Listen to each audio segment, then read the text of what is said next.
and thinking to myself, this is so awesome. No one even notices. Now I look back on that day and I think, damn, no one even noticed. Well, I didn't make a lot of friends in the basketball team. I've made a lot of great friends this past year back at school. A fellow copywriter named Hassan, a few new Jewish friends, and a girl who just happens to be gay. So right now, I'm just one black best friend away from completing the cast of my very own Disney Channel TV series. Applications in the back. Speaking of Disney, I recently read that Disney just released its first Hispanic princess, Princess Sophia, which is pretty cool.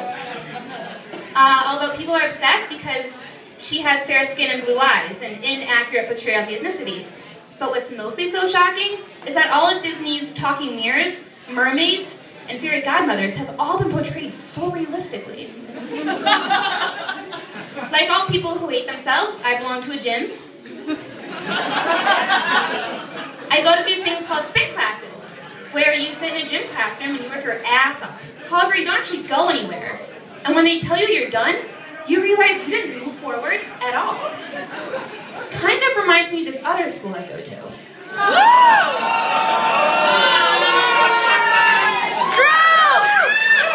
So, I'm at the point in my life where a lot of my couples friends are moving in together, and I'm not really sure how I feel about this.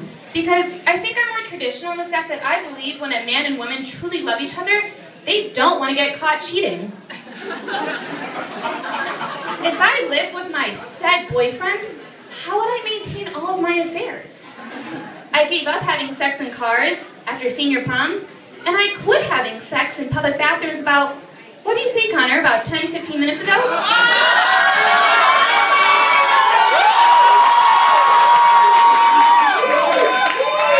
Sorry, Mary. So clearly after that joke, the grandparents will not be ever hearing this routine, so let's go ahead and start talking about them. I love my grandparents to death, or at least till their death. I don't feel bad talking about them dying, because no one talks about it more, nor thinks it's funnier. Their friend Francine has this terrible hearing problem, so she'll always unintentionally start all these rumors about all the people that died that week, when in fact only the normal amount of old people had died that week. This is a typical conversation with my grandma. Hey, Leanne! Francine called and said Mrs. Kristoff died. Turns out she's still alive. Isn't that hilarious? Grandma, that's extremely traumatic. Are you okay? Oh, well, yeah, we got double dinner at the early bird special that night. Whenever I go to their house and see huge bouquets of professional flowers everywhere, it's safe to assume that either Francine told everyone one of them was dead, or that she started the rumor herself so that she could have fresh flowers out for Bridge Club that week. They once called me and said, why don't you come over and clean out the garage? You can do it now, or you can do it a few years from now when you're gonna have to. No one likes a procrastinator. Really, Grandma? No one likes a procrastinator? You know, I am unemployed. Maybe you can stop procrastinating. I could use a little bit of inheritance right now.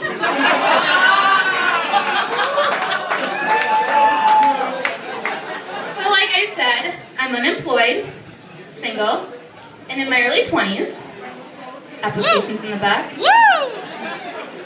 People tell me this is okay because this is the time when I'm supposed to be figuring life out, finding myself. And what I really want to say to them is after 23 years, this just seems like the longest and fucking worst game of hide-and-go-seek ever. Where are you, Leanne? I'm on your side. I know you're not in the closet. I looked there once. Okay, twice in college, but that was just to make sure.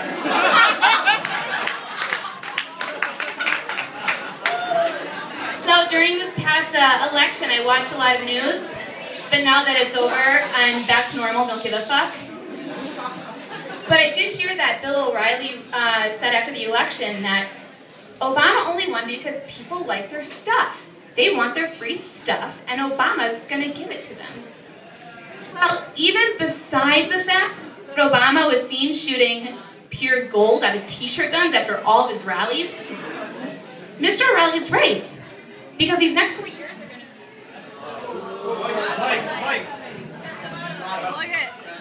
Plug the bottom. Come on. Push it up. There we go. Yeah. I told you I've never been very good at a lot of things, so.